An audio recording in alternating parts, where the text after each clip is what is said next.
दोस्तों नमस्कार। आज की वीडियो में हम प्रश्नावली 4.2 में क्वेश्चन नंबर 2 को हम सॉल्व करेंगे। क्वेश्चन नंबर 2 में हमसे बोला जाता है कि उदाहरण 1 में दी गई समस्या को सॉल्व करिए। तो उदाहरण 1 के अंदर हमें 2 क्वेश्चन दिए गए हैं, जिसके अंदर हम पहले क्वेश्चन को हम सॉल्व करेंगे। तो पहला जो क्वेश्चन है उसमें हमसे बोलता है जॉन और जीवंती दोनों के पास कुल मिलाकर 45 कंचे हैं। दोनों 5-5 कंचे खो देते हैं और अब उनके पास कंचों की संख्या का गुणनफल 124 है। हम जानना चाहेंगे कि आरंभ में उनके पास कितने कंचे थे। दोस्तों क्वेश्चन में हमको दिया है कंचों की जो कुल संख्या है वह 45 है। तो हम यहाँ पे मानेंगे माना जॉन के पास कंचों की कुल संख्या x है, उसी तरीके से जीवंती के पास कंचों की कुल संख्या क्या हो जाएगी दोस्तों।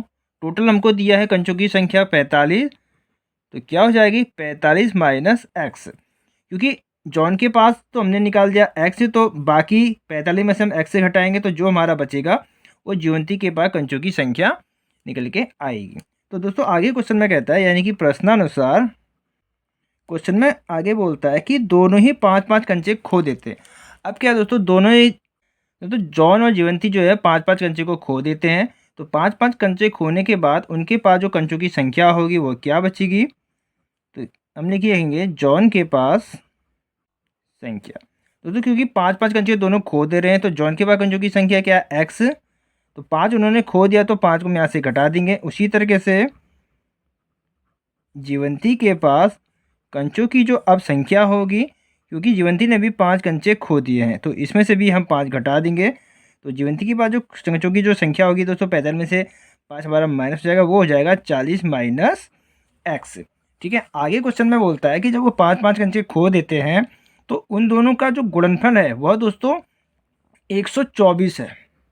कंचे खो देने के बाद जो कंचे बचते हैं उनका जो गुणनफल है वो 124 है। तो जॉन के बाद जब कंचे खो जाते हैं तो कितने बचते हैं, ये बचते हैं x माइनस 5, और जीवंती के पास जो कंचे बचते हैं वो बचते हैं 40 माइनस एक्स। तो इनका जो गुणनफल है वह 124 है। ठीक है, तो अब हम इसको सॉल्व करेंगे।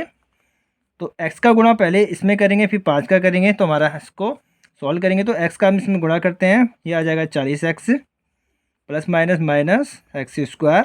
अब 5 की गुणा दोनों में करेंगे, माइनस 4 पंचे 20, 200 हो जाएगा, माइनस माइनस प्लस ये हो जाएगा 5x। 124 को ब्रैकेट लेके जाएंगे तो ये हो जाएगा माइनस का 124 इक्वल टू 0। अब इसको सॉल्व करेंगे, अब इसको सही तरीके से लिखते हैं एक्स स्क्वायर। तो उसमें 45x है, ये 5x आपस में जुड़ जाएगा, प्लस 45x। दोस्तों माइनस का 200 है, ये भी माइनस का, ये भी आपस में जुड़ जाएगा, तो माइनस का 324 इक्वल टू 0। दोस्तों हम इसको सही तरीके से, अगर हम इसको पूरे समीकरण को बराबर इसलिए करके जाएंगे तो इनकी चिन्ह हमारे चेंज हो जाएगी। तो हम इसको इस तरीके से लिख सकते हैं, एक्स स्क्वायर प्लस का माइनस 45x माइनस का प्लस 324 इक्वल टू 0। ठीक है, हम इसको बराबर के लेकर के जाएंगे तो इन सभी का चिन्ह हमारा चेंज हो जाएगा। तो दोस्तों इस तरीके से हमको ये द्विघात समीकरण हमको मिल चुकी है। अब हम इसको सॉल्व करेंगे गुणनखंड विधि से। तो हमारा क्या आएगा दोस्तों, यहाँ पे देखिए ये 324 है, इसको हमको तोड़ करके बीच वाली संख्या के बराबर बनाना होता है। तो 324 को हम कैसे तोड़ सकते हैं, हम इसको तोड़ सकते हैं 36x plus 9x plus 324 equal to 0। दोस्तों आप 36 का गुणा 9 में करेंगे तो आपका आएगा 324, तो 36 में आप 9 जोड़ेंगे तो आपका आएगा 45, तो हम 45x की जगह लिख सकते हैं 36x प्लस 9x। आगे हमारा आएगा x square minus 36x plus minus minus 9x plus का 324 equal to 0। X square minus 36x, इसको हम एक ब्रैकेट में रखेंगे, minus 9x minus 324 bracket close equal to 0। दोस्तों अब जब हम इनको ब्रैकेट में रखते हैं तो इनके चिन्ह हमारे चेंज हो जाते हैं, क्योंकि ब्रैकेट के आगे हमारा माइनस है। माइनस का जब अंदर गुणा करेंगे तो इनके चिन्ह हमारे चेंज हो जाएंगे। यहाँ से हमारा कॉमन क्या आएगा, यहाँ से आएगा x, यहाँ पे क्या बचेगा x माइनस 36 माइनस यहाँ से हमारा कॉमन आएगा 9, क्या बचेगा x माइनस 36 इक्वल टू 0। तो हमारे पास क्या आया एक्स माइनस 36, दूसरे ब्रैकेट में आया एक्स माइनस 9 इक्वल टू 0। दोस्तों चूँकि हमें दो ब्रैकेट हमें मिल चुके हैं, एक बार हम इसको सॉल्व करेंगे इसको, तो हमारा आएगा एक्स माइनस 36 इक्वल टू 0। तो एक्स का जो मान आया है वो हमारा आया 36 और दूसरा हमारा एक्स माइनस 9 इक्वल टू 0। तो एक्स का जो हमारा मान आया है वो आया है 9। तो दोस्तों इस तरीके से हमें दो मान मिल चुके हैं। क्योंकि दोनों ही मान जो है दोस्तों धनात्मक में है, तो दोनों ही आंसर हमारे सही हैं। ठीक है, तो हमको अब इसको कैसे सॉल्व करेंगे आप ज़रा ध्यान से समझिए दोस्तों। क्योंकि एक्स का मान जो हमारा दोनों धनात्मक में है, तो दोनों ही आंसर हमारे सही हैं, लेकिन आंसर तो कोई एक ही होगा। ठीक है, तो हम आगे इसका आंसर कैसे निकालेंगे दोस्तों। चूँकि हमें दो उत्तर मिले हैं, तो हमने एक्स को क्या माना था, हमने एक्स को माना था जॉन के कंचों की संख्या को हमने माना था एक्स। अगर आप एक्स का मान अगर आप 36 लेते हैं तो इसका आंसर हो जाएगा 36। उसी तरीके से जीवंती के कंचों की जो कुल संख्या होगी वो क्या आएगी, वो हमारी क्या थी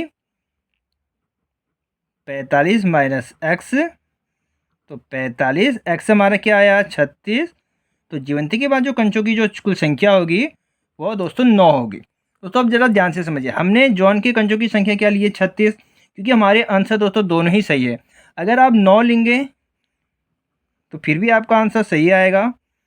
तो अगर आप लेंगे माना जॉन के कंचों की जो संख्या है, अगर आप आंसर को लेते हैं 9 तो जॉन के कंचों की संख्या हो जाएगी 9। ठीक है, उसी तरीके से जीवंती के जो कंचों की संख्या होगी वो क्या होगी, टोटल है 45 माइनस एक्स। तो 45 एक्स की जगह हम क्या रखेंगे 9, तो हमारा क्या आएगा 36। तो दोनों ही सूरतों में हमारा आंसर सही है।